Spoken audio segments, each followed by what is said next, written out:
მშვიდობისა. ეს საქართველოს პირველი არხია, თქვენ უყურებთ გადაცემას პირადი ექიმი მარი მალაზონია ჟესტორენაზე თარგმანით. უკვე რამდენიმე თვეა ეს სიტყვები თქვენთვის არ მithქვამს და ძალიან კარგად ვიცი, როგორ გველოდებოდით. ძალიან მიხარია, რომ გველოდებოდით და სიმართლე გითხრათ, ჩვენც მოუთმელად ველოდით თქვენთან შეხვედრას.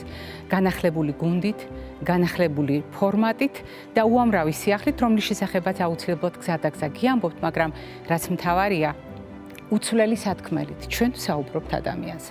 ვსაუბრობთ ადამიანზე, რომელიც გახლავთ ყველაზე მნიშვნელოვანი ფასეულობა და ყველაზე დიდი ღირებულება ნებისმიერ საზოგადოებაში და ამიტომ, როდესაც ჩვენ ვსაუბრობთ ადამიანზე, ჩვენ ვითვალისწინებთ ჯანმრთელობასთან დაკავშირებულ საკითხებს. რატომ? ჩვენ ძალიან კარგად ვიცით, რომ ჯანმრთელობა არის თავისუფლება. ავადმყოფობა შეზღუდული თავისუფლება. და თუ გავითვალისწინებთ, რომ ადამიანისთვის ყველაზე მნიშვნელოვანი თავისუფლება, მაშინ სრულიად გასაგებია, ჩვენ რატომ საუბრობთ ადამიანის ფიზიკურ, მენტალურ და სოციალურ კეთილდღეობაზე.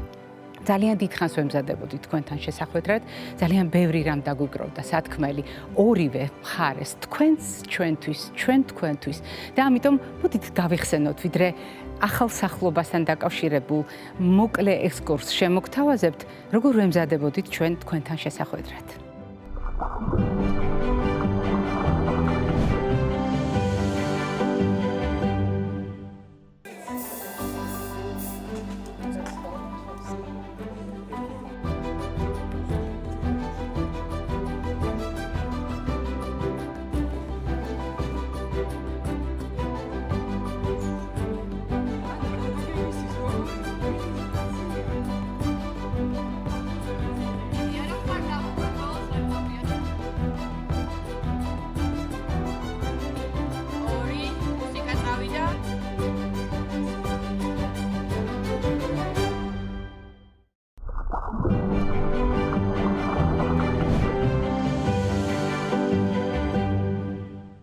მე ახლა ყვითელ ზონაში ვდგავარ ჩვენი სტუდიის და თუ კარგად დააკვირდებით, ჩვენი სტუდია სწორედ იმ კონცეფციას გადმოგცემთ ვიზუალურად, რომლის შესახებაც ყოველდღიურად საუბრობ ჩვენს გადაცემაში.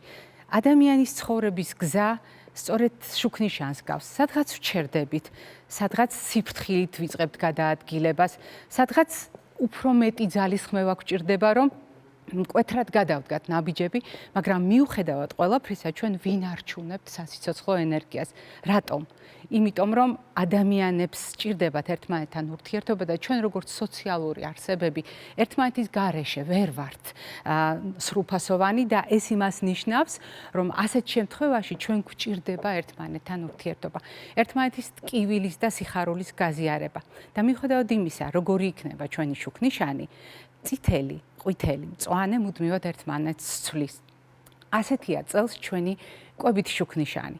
განახლებული, მაგრამ ძველი პრინციპით, სადაც ყვითელი სიფრთხილეზე მიგვანიშნებს, მწვანე ნებადართვასთან არის ასოცირებული, ხოლო წითელი ძალიან იშვიათად არის ჩვენთვის გადაცემაში ამკრძალავი, მაგრამ ყოველთვის მიგვანიშნებს რა პროდუქტებთან ან რა გადაწყვეტილებებთან დაკავშირებით უნდა გამოვიჩინოთ ცოტა უფრო მეტი სიფრთხილე.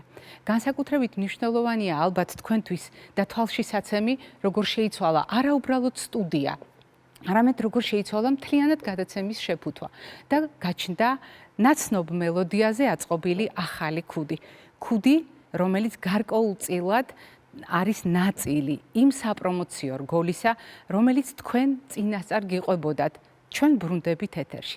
დიახ, ეს არის არა უბრალოდ რგოლი, არა უბრალოდ ვიზუალური პროდუქტი, რომელიც სულ რაღაც 30 წამი გრძელდება, არამედ ისტორია, რომელიც მე პირადად ვეცადე, რომ სწორედ ამ 30 წამში ჩამეტია. მოდით გავიხსენოთ სწორედ ეს რგოლი.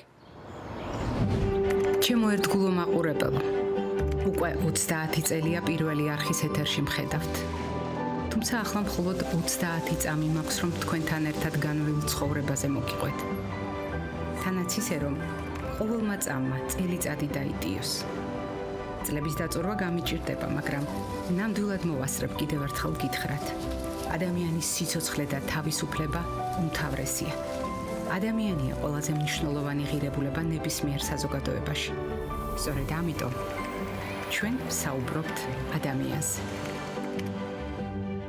დიახ, ისტორია გრძელდება და გრძელდება საუბრები ადამიანზე, მისი ცხოვრების სხვადასხვა წახნაგზე და რაც მთავარია, ჩვენთან არის ტრადიცია, როდესაც ჩვენ კოლეგებთან ერთად გიყვებით იმის შესახებ, რა იცის თანამედროვე მტკიცებითმა მედიცინამ და რა შეიძლება ჩვენ გამოვიყენოთ ერთმანეთისათვის სასიკეთოდ, ისე რომ არ ვავნოთ ადამიანებს, ამიტომ გადავწყვიტეთ დღევანდელი გადაცემა, რომელიც პირველი იქნება ამ სატელევიზიო სეზონზე, დავიწყოთ ჩვენი გუნდის წევრთან ერთად, რომელიც თქვენთვის ძალიან კარგად ნაცნობი ექიმი გახლავთ, იგი არის თერაპევტი, ანუ უფრო ზუსტად ინტერნისტი, ოჯახის ექიმი ქალბატონი ხათუნა ნუცუბიძე. ხათუნა, დილამშვიდობისა, მობრძანდი. კეთილი იყო შენი მობრძანება ახალ სტუდიაში. მე გამიჭირდება რომ წარგადგინოთ როგორც სტუმარი ამ შემთხვევაში ჩვენ ერთი ოჯახი ვართ. წლების მანძილზე ეს თანამშრომლობა ხილული და უხილავია მაყურებლისათვის. ხილული მაშინ, როდესაც მობრძანდები გადაცემაში, მაშინ, როდესაც ერთვები გადაცემაში, მაშინ, როდესაც საკმაოდ რთული პერიოდი, პანდემიის ფაზა ერთად გავიარეთ და როგორც ექიმი, როგორც ოჯახის ექიმი, მუდმივად იყავი ჩართული კადრში და კადრს მიღმა იმ პრობლემების მართვაში, რომელიც ჩვენს 24 საათიან მუშაობას უკავშირდებოდა. მაგრამ როდესაც ჩვენ გადავხედავთ თანამშრომლობას, აღმოვაჩენთ, რომ საკმაოდ დიდი დროც გასულა, რა? კი, ძალიან დიდი დრო გავიდა. თან უცებ გაირბინა ამ წლებმა, უკვე 10 წელია, რაც ჩვენ მეგობრობთ და თანამშრომლობთ. მე და შენ, მარი. ეს ურთიერთობა ძალიან ალამაზებს ჩემს ცხოვრებას, ძალიან საინტერესო 10 წელი გავიარეთ, ძალიან მნიშვნელოვანი იყო ჩვენი და მაყურებლის კომუნიკაცია და ურთიერთობა. კადრს მიღმა ურთიერთობა კიდევ სხვა რამ არის. ექიმის და პაციენტის ურთიერთობა ბევრად უფრო ხილულია, ბევრად უფრო მარტივია. კადრს მიღმა, როდესაც არ იცი, ვის ესაუბრები, რა პაციენტთან გაქვს საქმე, რა პათოლოგიასთან გაქვს საქმე, აქ ურთიერთობების ბევრი საფრთხეებია. ესე ვთქვათ და თან ბევრი სიამოვნებაც, იმიტომ რომ აი ეს სრულიად მარტივად, თან ცოტა რთულათაც ხედავ შედეგს შენი კომუნიკაციის რამოდენიმე ხნის შემდეგ, რომ შემოდის ისე პაციენტი თუ უბრალოდ მაყურებელი ეთერში და შენი ნამოღვაწარი, შენი ურთიერთობის შედეგს ხედავს, ძალიან ხედავ, ეს არის ძალიან მნიშვნელოვანი ჩვენთვის როგორც ექიმისთვის.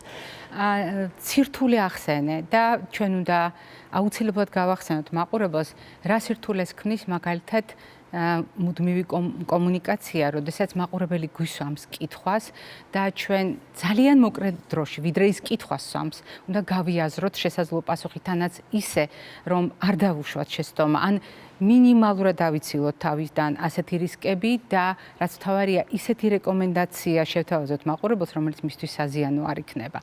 აი, ასეთ შემთხვევაში ყველაზე მნიშვნელოვანი, რაც ჩვენ ამ წლების განმავლობაში მოვიპოვეთ. მოდი, მე არ გავწუდები 30 წელს და ამ შემთხვევაში ბოლო 10 წელზე ვთქვათ. რა არის ის, რაც ასე გვაკავშირებს ჩვენს მაყურებელთან? რატომ არის, რომ მაყურებელი ყოველთვის გვთვლის გარკვეულწილად ბოლო აზრად, ბოლო პოზიციად, სადაც გადაამოწმონ უნდა შეაფასონ ჩვენთან ერთად, ისიც კი, რაც სხვა საინფორმაციო წყაროდან ან სხვა ველიდან მიიღეს. ასეთ შემთხვევაში რა დაიბადა ამ ჩვენს ურთიერთობაში, რაც ჩვენს ძალიან გვეხმარება და ამავე დროს მე ვფიქრობ, ყველაზე მეტად პასუხისმგებლობას გვაკისრებს. რასაკვირველია. ამ 10 წელიწადში ძალიან შეიცვალა ჩვენი მაყურებელი, ძალიან გაიზარდა. ინფორმაცია ძალიან ბევრი ინფორმაცია მიიღო, გადაამუშავა, მოგვეჩვია და რაც ყველაზე მნიშვნელოვანია, ძალიან დიდი ნდობა გვაქვს ჩვენ მაყურებლის მიმართ და მაყურებელს აქვს უბრალოდ ჩვენს მიმართ ძალიან დიდი ნდობა. ეს ნდობა იმდენად მნიშვნელოვანია ჩვენთვის და დასაფასებელი და რაც მთავარია, ძალიან დიდ პასუხისმგებლობას გვაკისრებს, იმიტომ რომ ჩვენი ნებისმიერი სიტყვა რასაკვირველია საცერში ტარდება და ჩვენს ნებისმიერ მარტივ გადაცდომასაც კი შეიძლება ცუდი რამ მოყვეს. ამიტომ ძალიან ვფრთხილობთ, ძალიან ვღელავთ, მაგრამ ვფიქრობ, რომ პასუხისმგებლობით უდგებით ამ საკითხს და მე მგონი რომ გამოგვიყვება. და როდესაც ჩვენ ვამბობთ პასუხისმგებლობაზე, დობასთან დაკავშირებულ პასუხისმგებლობაზე, ამას ვაცნობიერებთ ყოველწამიერად და მაშინაც კი, როდესაც მაყურებელი არ გხედავს, მაშინაც კი, როდესაც თითქოს უშუალო კომუნიკაცია არ აქვს, ჩვენ ნებისმიერ ფორმატში ურთიერთობისთვის ჩვენ სწორედ ამ პასუხისმგებლობით ხელმძღვანელობთ. რა გველოდება.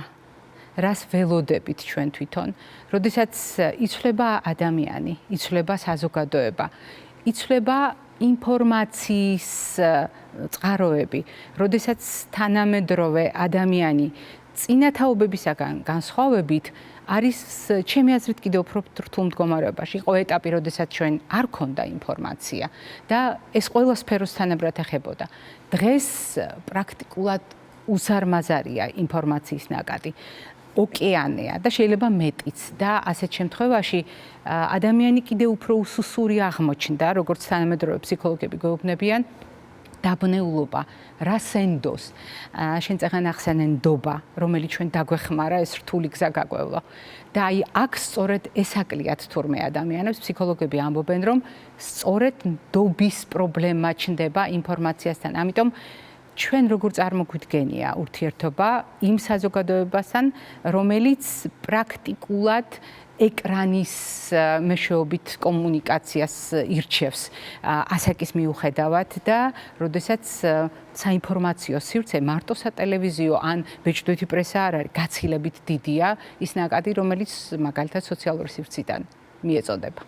აი ამ სხვა ინფორმაციაში, რასაც ჩვენი მაყურებელი ფლობს, თავარი არის, მე ესე ვფიქრობ, რომ ჩვენს ნდობასთან ერთად მნიშვნელოვანი არის ჩვენი მაღალი პროფესიონალიზმი. მე ამას სრულიად თამამად ვიტყვი და სრულიად ამაყად, იმიტომ რომ ჩვენი სიტყვა ყოველთვის არის, უმეტეს შემთხვევაში არის აკადემიური, არის ზუსტად მორგებული ახალ მონაცემებს სრულიად მიუყვებით ამ ახალი ინფორმაციის ფეხდაფეხ მიუყვებით და ეს მოცემული მონაცემები და მოცემული ინფორმაცია ზუსტად 1000-ჯერ გატარებული გვაქვს მეც შენც საცერში კარგად ვიცით, ზუსტად ვიცით რა არის მართალი, რა არის სწორი, აქედან გამომდინარეა ზუსტად ეს ნდობაც. როდესაც ძალიან დიდი მადლობა ხათ დღევანდელი სტუმრობისთვის და ძალიან დიდი მადლობა იმისთვის, რომ ამდენი წელი ჩვენ ერთად ჩვენი პროფესიული გუნდი ერთად ახერხებს საზოგადოებასთან ურთიერთობას და რაც მთავარია ძალიან უფრთხილდება იმ ნდობას უდიდესი პასუხისმგებლობით აპირებს მომავალშიც გააგრძელოს ეს ურთიერთობა, თუმცა აუცილებლად უნდა გავახსენო მაყურებელს, ჩვენ რატომ საუბრობთ ყოველდღიურად ადამიანზე? ჩვენ რატომ საუბრობთ ამა თუ იმ პრობლემაზე? რატომ საუბრობთ მაგალითად სხვადასხვა პრობლემის გამოსწორების გზაზე ან რატომ საუბრობთ ამ პრობლემების თავიდანაცილებაზე? იმიტომ რომ საბოლოო ჯამში ყველა ამოცანა თავს იყრის მთავარ ამოცანასთან, რომელსაც ადამიანის სიცოცხლე და მისი ფასეულობა ჰქვია, როდესაც ადამიანის სიცოცხლე და დღეგრძელობა არის ჩვენთვის მნიშვნელოვანი და არა მხოლოდ როდესაც ჩვენ ვლაპარაკობთ დღეგრძელობასა და ცხოვრების ხარისხზე, რამდენი ვიცოცხლო და როგორ ვიცხოვრო. ჩვენი რუბრიკა დღეგრძელობის საიდუმლო დღეს უნდა წარმოგვიდგინოს შორენა ლაბაძემ და მოდით დავაკვირდეთ რაში მდგომარეობს იმ განსაკუთრებული ქალბატონის დღეგრძელობის საიდუმლო, რომელიც მისი სიუჟეტის გმირი აღმოჩნდა.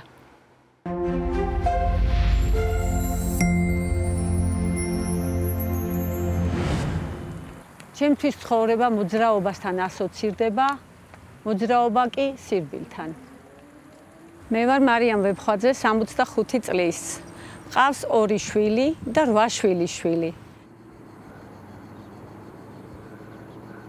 ვარ მრავალი მარათონის გამარჯვებული. ყველაზე დიდ გამარჯვებად მიმაჩნია ის, რომ ვირბენი ათენი მარათონი, 42 კილომეტრი. ისეთი სისწრაფით შევედი და ემოციურად საქართველოს დროშით შევედი სტარტზე. როგორც ვედავატყობ ჩემ თავს, რომ არ ვარ კარგ განწყობაზე, გავდივარ დილით ადრე და ვიწყებ სირბილს. მე მზე წყალი ენერგიას მაძლევს. აი როგორც მხატვარს უნდა რომ დახატოს ის ლამაზი ადგილი, მე როგორც მორბენალი მინდა რომ ის ლამაზი ადგილები შემოვირბინო და დავიპყრო.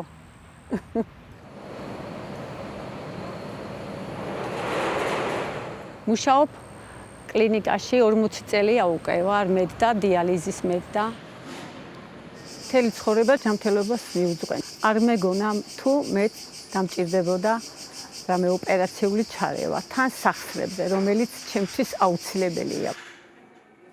დამჭირდა ოპერაციის გაკეთება მინჯის სახსარზე.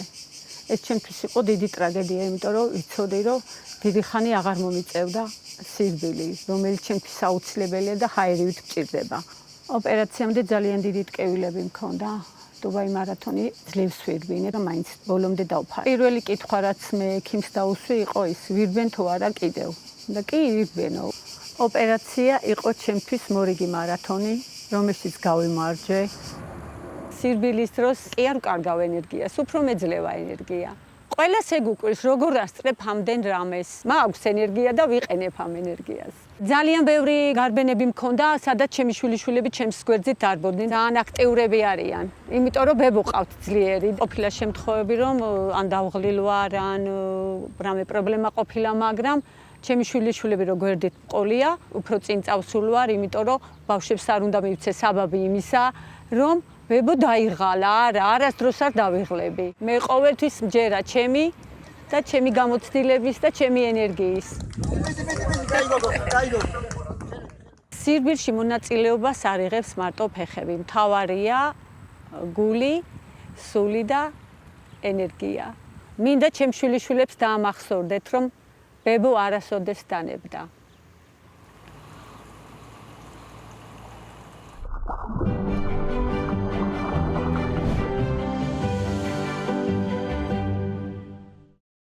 როდესაც ჩვენ ამა თუ იმ სიუჟეტზე ვსაუბრობთ, ჩვენ მხედველობაში გვაქვს რუბრიკები თემასთან დაკავშირებული და დღეგრძელობის საიდუმლო თავისთავად უკვე სათაური მიგვანიშნებს ადამიანის სიცოცხლის გახანგრძლივების ხერხებს გვაცნობს.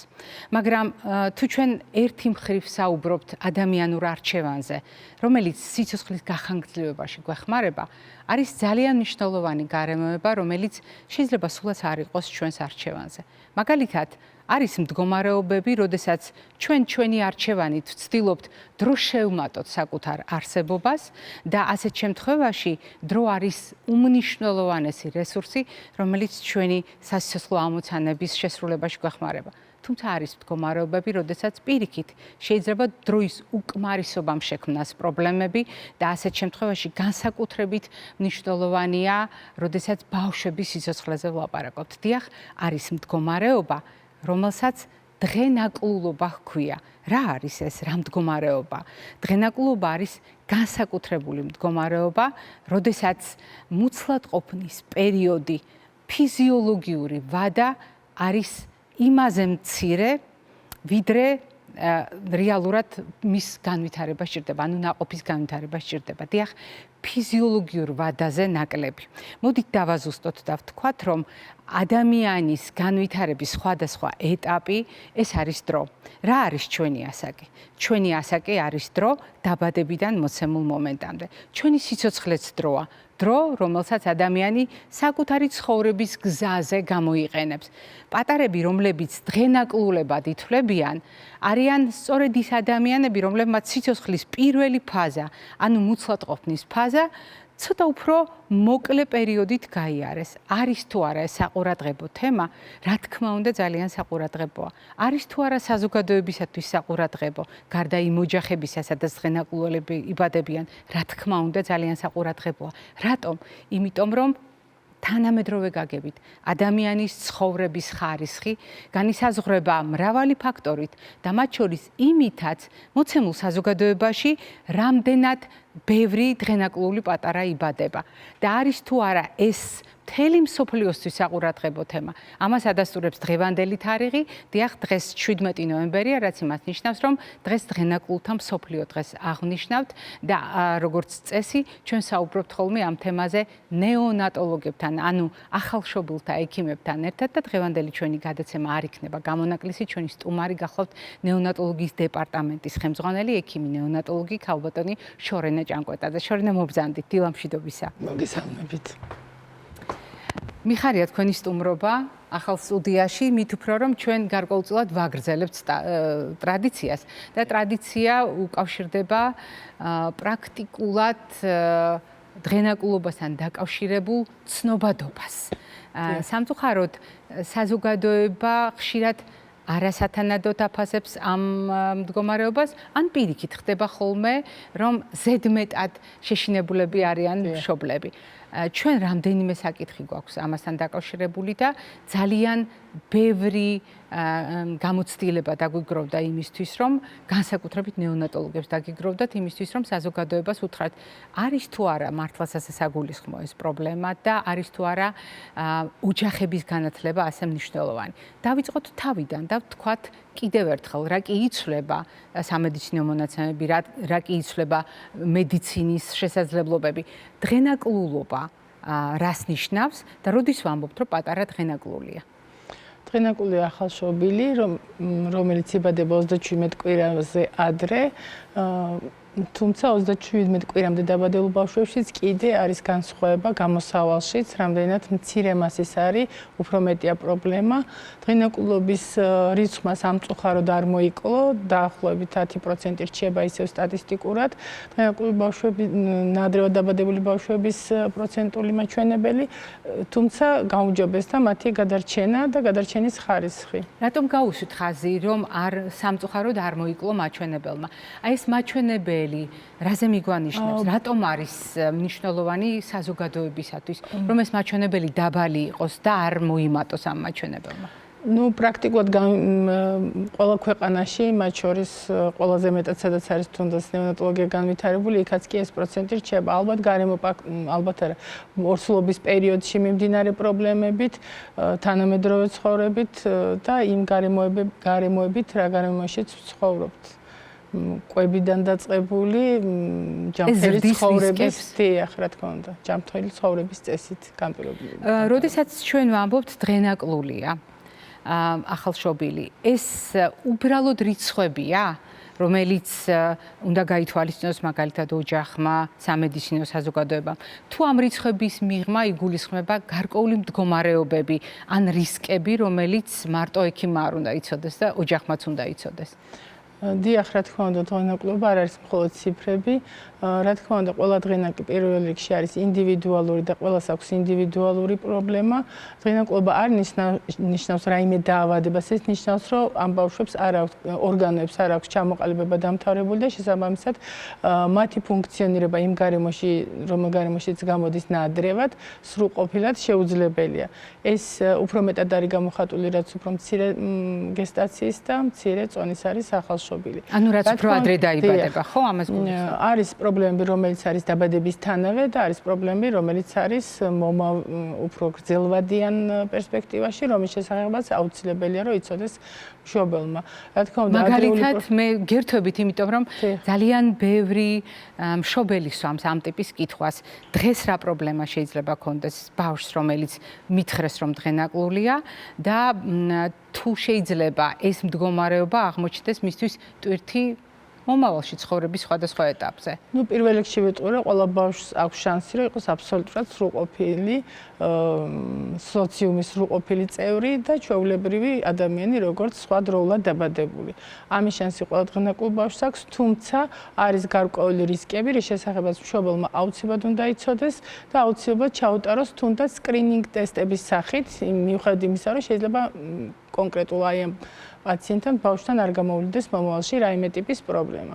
ეს შეიძლება იყოს ყველა ორგანოს მხრივ და რა თქმა უნდა, პირველ რიგში ყველაზე მნიშვნელოვანი არის ცენტრალური ნერვული სისტემა, რომელსაც აქვს ახლოვადიანი გართულებები და გრძელვადიანი გართულებები. გრძელვადიან გართულებებში მშობლებისთვის ძალიან მნიშვნელოვანია, რომ პედიატრთან ერთად და ნევროლოგთან ერთად შეფასებული იქნას განვითარების ეტაპები. რამდენად შესაბამისია ეს პატარა განვითარების ეტაპთან, იმ პერიოდთან, რა პერიოდშიც მის ასაკს შეესაბამება. ასეთ შემთხვევაში თუ არის ჩამორჩენა, უნდა მოხდეს ადრეული ინტერვენცია, არის სპეციალისტები, რომლებიც გვეხმარება ამაში.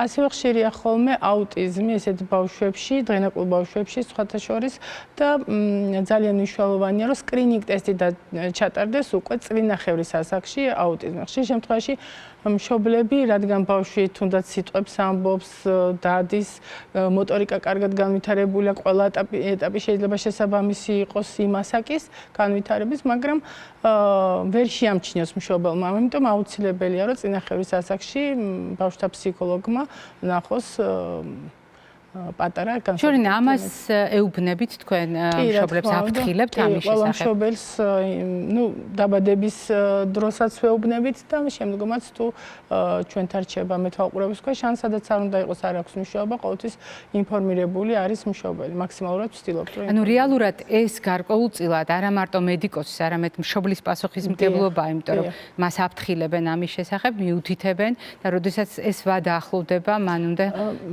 იზრუნოს იმისთვის, რომ ბავშვმა გაიაროს. დავაზუსტებ, რომ ეს ვადა ძალმშოვანი ასევე დროული ბავშვებისთვის. ეს არ არის მარტო დღენაკული ბავშვების პრობლემა, რა თქმა უნდა, უბრალოდ სტატისტიკურად მეტი შემთხვევა არის დღენაკულებში და შესაბამისად კიდევ ერთხელ მაინც გამომეორდები, რომ მშობლებს რომ მივცეთ იმედი, რომ შეიძლება საერთოდ არანაირი პრობლემა არ ქონდეს ამ ბავშვებს, მაგრამ აუცილებელია, რომ ეს სკრინინგ ტესტები ჩაუტარდეს. ასევე გამოვყოფთ მხედველობას. ძალიან ხშირია ხომ ეს ტრაბიზმი, ანუ სიელმე, ასევე ეგრეთ წოდებული ზარმაცი თვალი. თქვენ იცით, რომ რეტინოპათიაზე ჩვენ ვამოწევთ საქართველოში, ბატონი ირაკლი ბეჯერ ყოლიათ სტუდიაში მოწვეული და დიახ, ირაკლი აბულაძეს გულისხმობთ. დიახ, და აი ამ პროგრამის წყალობით, ბატონი ირაკლი აბულაძის წყალობით ბევრი პაციენტი გადარჩა სიბრმავეს, იმიტომ რომ რეტინოპათიაზე პრაქტიკულად სრულად ფარავს ყველა პაციენტი სინჯება და პრაქტიკულად ეს პრობლემა თითქმის გადაჭრილია ამ კუთხით. თუმცა არის მოდის სხვა ტიპის პრობლემები, მაგალითად სიელმე, მიოპიაც ასევე და რატომ არის ეს მნიშვნელოვანი? იმიტომ რომ ბავშვებს განვითარებისთვის ძალიან მნიშვნელოვანია, რომ საგანი დაინახოს კარგად. მისი ინტელექტუალური განვითარებისთვის ეს არის უაღრესად მნიშვნელოვანი. სკრინინგ ტესტები ტარდება უკვე 6 თვიდან 1 წლამდე პირველი და მე შემდგომ როგორც ოფთალმოლოგი დაუნიშნავს. როდესაც თქვენ ახსენეთ მოცემულ მომენტში პრობლემები და პრობლემები გრძელვადიან პერსპექტივაში, რომლის შესახებაც მედიკოსმა იცის და წინდახედულად აფრთხილებს მშობელსაც. გასათვალისწინებელია, რას ამბობს წლევანდელი თარიღი. წელს როგორც ყოველწლიურად ტრადიციულად დღენაკულთა მსოფლიო დღე რასაკვირველია ეძღვნება ცნობადობის ამაღლებას, რომ გვახსოვდეს ეს მდგომარეობა და ოჯახებმა გაითვალისწინონ რამდენად მნიშვნელოვანია ამ პატარებზე ზრუნვა იმისათვის, რომ მათ რაც დააკლდათ ეს მაქსიმალურად აღიდგინონ. მაგრამ და შეივსონ ეს დანაკლისი, მაგრამ არის ერთი მნიშვნელოვანი სათქმელი, რომელიც ცნობილია როგორც მოცემული წლის თემა. ანუ ყოველწლიურად ეს თემა სხვადასხვა და წელს მედიკოსებმა გადაწყვიტეს გამოიყენონ ფრაზა ადრეული დასაწყისი ბავშვების ნათელი მომავლისთვის. და ეს ფრაზა ეკუთვნის სწორედ დღენაკულ ბავშვებს. და მედიკოსები თვლიან, რომ ამ ბავშვების უკეთესი მომავლისთვის ძალიან მნიშვნელოვანია ადრეული დასაწყისი. რას გულისხმობთ მედიკოსები, რას გულისხმობთ ამ შემთხვევაში და განსაკუთრებით ნეონატოლოგები, რატომ თვლიან, რომ ადრეული დასაწყისია გადამწყვეტი და რა იგულისხმება სწორედ ადრეულ დასაწყისში, რა ვადებზეა ლაპარაკი? დიახ, ზუსტად რაც უკვე აღნიშნე, ნევროლოგიური განვითარება, მოტორული განვითარება ძალიან მნიშვნელოვანია, რომ შეფასდეს თითქმის ყოველთვიურად, განსაკუთრებით 6 თვემდე, თვეში ერთხელ მაინც სიცოცხლის პირველი წუთებიდან უკვე სისტემატურად. ჩვენ როგორც იცით, ვითვლით შესწორებულ ასაკს.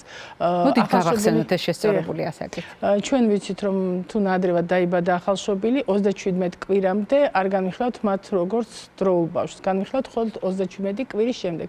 ანუ ის პერიოდი, რაც საშვილოსნოში უნდა გაეტარებინა პატარას, გაატარა გარეთ. ანუ ის პერიოდი არ იჭრება და არსად არ იკარგება, უბრალოდ ის აგრძელებს ამ განვითარებას, თან ზრდას და თან ფუნქციონირებას, როგორც პატარა ადამიანი, მანამ სანამ არ მიაღწევს 37 კვირას.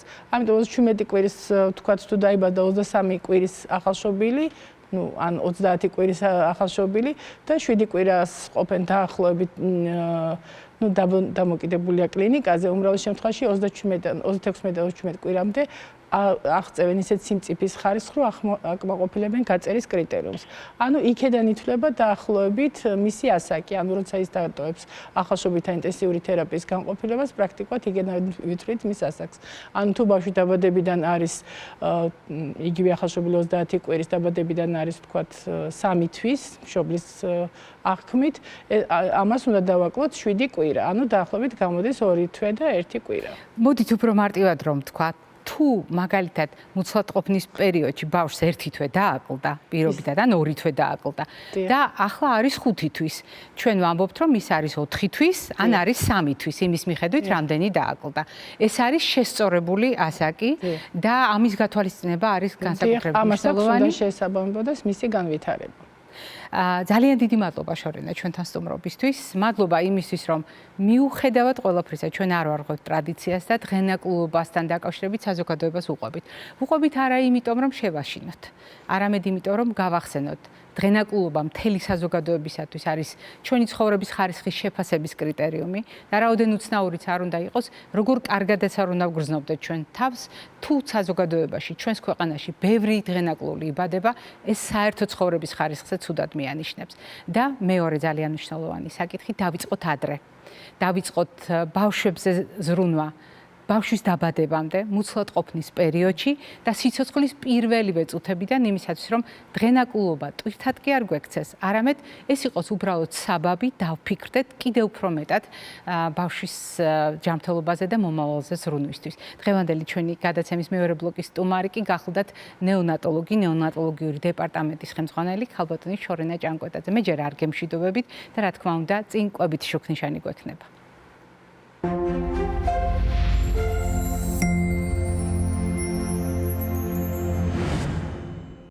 წონასწორობა არის ჯანმრთელობა და შესაბამისად გაწონასწორებული ჯანმრთელობისათვის ჩვენ გვჭირდება გაწონასწორებული, ანუ ბალანსირებული კვება. და თქვენ ძალიან კარგად იცით, რამდენად მნიშვნელოვანია ეს ყველაფერი დაეტიოს ჩვენს თეფშზე.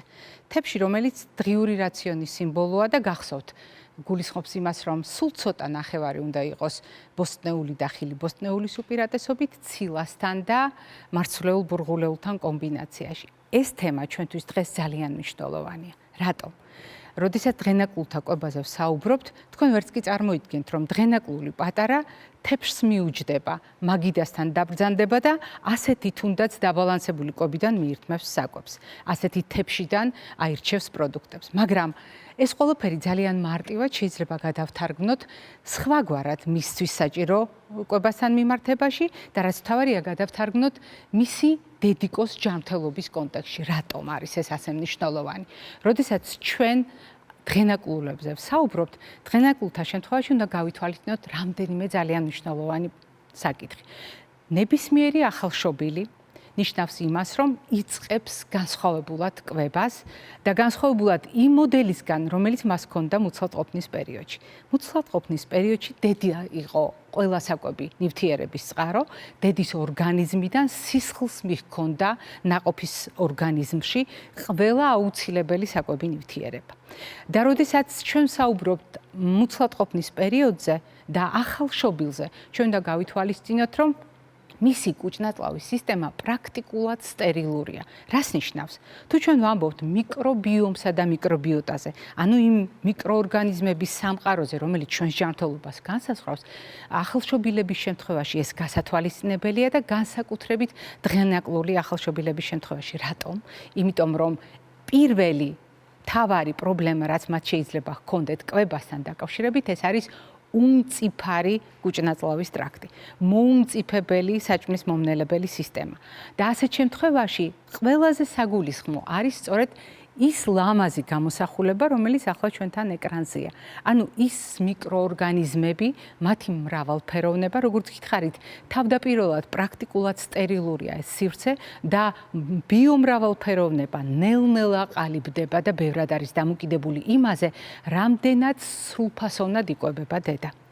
გასათვალისწინებელია ერთი ძალიან მნიშვნელოვანი მომენტი, რომელიც როდესაც ახალშობილობაზე ვსაუბრობთ, ყველა ბავშვს ეხება, მაგრამ განსაკუთრებით დღენაკლულებს. ჩვენ იმისთვის, რომ სისხლის სიბლანტე შევინარჩუნოთ, რამდენიმე ფაქტორი გვჭირდება და მათ შორის გახლავთ კავიტამინი. კავიტამინის მიღება შეგვიძლია საკვებთან ერთად და კავიტამინის წარმოქმნა შეუძლია იმ მიკროორგანიზმებს, რომელიც ბინადრობენ ჩვენს ნაწლავში. მოდით ახლა ეს ყველაფერი დავუკავშიროთ დღენაკლულ ახალშობილებს. ასე მარტივად არის მათ შემთხვევაში? არა. სამწუხაროდ მათ არ აქვთ საკვებ პროდუქტებად ის ნივთიერებები და ის კერძები, რომელიც კავიტამინით ამარაგებს და მათ არ აქვთ აგრეთვე საშუალება, რომ ბიომრავალფეროვნების წყალობით წარმოქმნან საკმარისი რაოდენობით K ვიტამინი. ამიტომ, როგორც წესი, სამშობიარო სახლშივე იწყება პროფილაქტიკა იმისათვის, რომ K ვიტამინის ნაკლებობამ სისხლდენები არ გამოიწვიოს. დიახ, შეგიძლიათ გადაამოწმოთ, განსაკუთრებით მიმართავ ახალ ბედა-დედებს, როდესაც სამშობიაროზე ვლაპარაკობთ, პროფილაქტიკაზე ვსაუბრობთ, დიახ, K ვიტამინის პირველი პროფილაქტიკური დოზა სწორედ სამშობიარო ბლოკში უკვე პატარას გაუკეთდა. იმისთვის, რომ მსგავსი სირთულეები ავიცილოთ თავიდან. ყველა დანარჩენ შემთხვევაში, სად არის ჩვენ შუქნიშანზე K ვიტამინი დამალული? რა თქმა უნდა, წითელი, ყვითელი, მწვანე პროდუქტები ყველაზე კარგად გამოხატავს ჩვენ შუქნიშანს, მაგრამ K ვიტამინი სწორედ მწვანე პროდუქტებშია თავმოყრილი. არა იმიტომ, რომ მწვანე ზონაში ყველაზე სასარგებლო პროდუქტები გვაქვს, არა. უბრალოდ მწვანე შეფერილობის პროდუქტებში ყველაზე მეტი რაოდენობით არის K ვიტამინი და როდესაც დედა მიირთმევს მას გარკვეულად სრულფასოვნად დაბალანსებულად, ეს ნიშნავს, რომ მისი ორგანიზმი ადეკვატურად მარაგდება. აი, სახება თუ არა ავტომატურად ეს პატარების ჯანმრთელობაზე.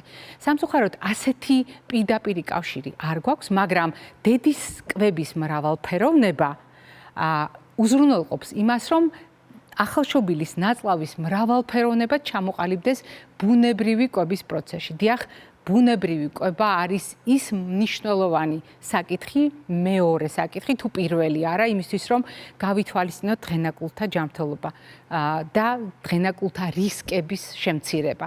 დიახ, ბუნებრივი კვება, რომელიც უზრუნველყოფს არა უბრალოდ ცილებით, ცხიმებით, ნახშირწყლებით ჩვენს ახალშობილს, არა იმიტომ, რომ კონკრეტულ ვიტამინებსა და მინერალებს მზასახით მიაწვდის, არა მხოლოდ იმიტომ, რომ ენერგიით უზრუნველყოფს, არამედ მზასახით აწვდის ანტისხეულებს, რაც დღენაკულების შემთხვევაში დაზარალებული იმუნური სისტემის, შედარებით უფრო ადვილად მოწყვლადი იმუნური სისტემის შემთხვევაში განსაკუთრებით მნიშვნელოვანია და მზა დაცვითი ძალები ნამდვილად წაადგება ჩვენს პატარას.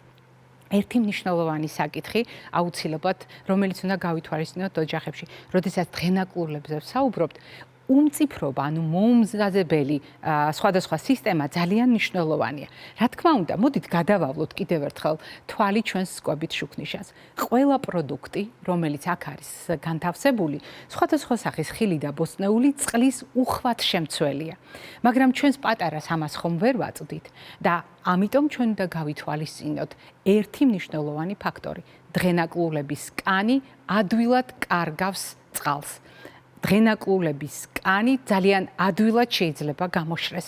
დღენაკურლები შეიძლება დაიბადონ გამომშრალი კანით. ეს იმას ნიშნავს, რომ ასეთ შემთხვევაში ბუნებრივი კვება არა მარტო საკვები ნივთიერებებით, ენერგიის მატარებელი საკვები ნივთიერებებით არის გასათვალისწინებელი, არამედ იმ ჯადოსნური სითხითაც, რომელსაც წყალი ჰქვია და რომელიც თხევად პროდუქტებში ცხადია გარკვეულ რაოდენობას იკავებს, მათ შორის დედის რძეშიც. მოდით კიდევ ერთხელ ჩამოვთვლი. უმწიფარი ნაწლავი და ბიომრავალფეროვნების ნაკლებობა. უმწიფარი ნაწლავი და K ვიტამინის წარმოქმნის ხარვეზი. მნიშვნელოვანი დანაკარგი კანიდან წყლის და წყლის ნაკლებობის რისკები, რომელიც შეიძლება ჰქონდეთ დღენაკულ ახალშობილებს. მე სულ რამდენიმე რისკ ფაქტორი ჩამოთვალე, აუცილებლად გაგახსენებთ იმასაც, რომ დღენაკურლების შემთხვევაში გასათვალისწინებელია რკინის ნაკლებობა, კალციუმის ნაკლებობა, D ვიტამინის ნაკლებობა. ეს არა მარტო მედიკოსმა, ოჯახებში უნდა ვიცოდეთ, აუცილებლად უნდა ვიცოდეთ, თუ პატარა დღენაკურლი ყავს. და კიდევ ერთი, ძალიან მეუხერხულება ამის თქმა, მაგრამ აუცილებლად უნდა გაგახსენოთ. ჩვენ საზოგადოებაში ხშირად არც თუ ისე დასაბუთებული სტერეოტიპებია დამკვიდრებული. მაგალითად, თუ თქვენ ძალიან ბევრ მელოგინეს გაესაუბრებით, აღმოაჩენთ, რომ ჩვენს შუქნიშანში ფერადფერადი პროდუქტები მათი რაციონიდან ამოღებულია. რატომ არის ამოღებული რაციონიდან? იმიტომ რომ ყველა სხვადასხვა რჩევას უზიარებს მელოგინე ქალს და იმისთვის რომ ბავშვს ეგრეთ წოდებული გაზები არ ქონდეს, შემაწუხებელი მუცლის ტკივილი არ ქონდეს, პროდუქტები შეზღუდვისკენ მოუწოდებს. უფრო მეტიც, ძალიან ბევრი ქალბატონი, რომელიც ბუნებრივ კვებაზე ამყოფებს თავის შვილს, ანუ ლაქტაციის ფაზაში იმყოფება, ხშირად თავად არის შეზღუდულ კვებაზე. ეს სრულიად დაუსაბუთებელი მიდგომაა და სრულიად გაუმართლებელია. ახალნავშობიერები ქალი არის მდგომარეობაში, როდესაც მას სჭირდება საკვები ნივთიერებების შევსება და ეს არის სულ ცოტა ერთი მთავარი ფაქტორი და მიზეზი იმისა, რომ ქალმა მრავალფეროვანი, სხვადასხვაგვარი საკვები მიირთვას, ისე როგორც ჩვენს თეფშზე იყო წარმოდგენილი და კიდევ ერთი ძალიან მნიშვნელოვანი საკითხი, რომ დედის ნაკლებობა, დედის ენერგიის აღდგენა, დედის სასიცოცხლო ძალების აღდგენა განსაზღვრავს მის ჯანმრთელობასაც და ახალშობილის ჯანმრთელობასაც განსაკუთრებით ბუნებრივი კვების პროცესში, როდესაც დედის ორგანიზმიდან მიწოდებული საკვები ნივთიერებებით ხდება იმ დანაკლისის შევსება, რაც აქვს დღენაკურლებს. დიახ, მას უბრალოდ დღეები, კვირები და თვეები დააკლდა მუცელტყოფნის პერიოდში, არამედ დააკლდა კალორიები, დააკლდა ცილები, ცხიმები, ნახშირწყლები, ვიტამინები და მინერალები და თუ არა ბუნებრივი კვებით, მას როგორ უნდა შეივსოს პატარამ ეს ხარვეზე და როდესაც კვების შევსებაზე იწყება საუბარი, გაითვალისწინეთ პედიატრის რეკომენდაცია, რომელი საკვები ნივთიერების განსაკუთრებული დანაკლისი აქვს პატარას იმისთვის, რომ თქვენ ეს ყოველდღიურ ცხოვრებაში გაითვალისწინოთ და ძალიან ადვილად გადალახოთ დღენაკურლობის შედეგი. ეს იყო დღევანდელი ჩვენი საუბრის თემა. მე ხვალამდე გემშვიდობებით და რასაკვირველია, ჯანმრთელობას და დღეგრძელობას გისურვებთ.